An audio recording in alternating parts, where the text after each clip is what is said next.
হাদি সাহারার উষার বালুতে আবে জামজাম পানি, হাদি আজাদির হাসান হোসেন জান্নাতি ফুলদানি, হাদি ইতিহাস পাখি আবাবিল মুসার হাতের লাঠি, হাদি ওমরের অর্ধজাহান মোরানো শীতল পাটি, হাদি গোলাপের মাতাল গন্ধ খোলা পায়ের রাশেদার, হাদি উত্তাল সাগরে জোয়ার আল্লাহু আকবার।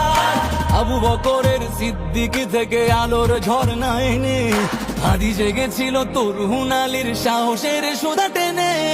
হাদি আধার পর্দা সরায় নতুন ভোরের রবি, হাদি জুলাইয়ের অগ্রনায়ক বিদ্রোহী বিপ্লবী।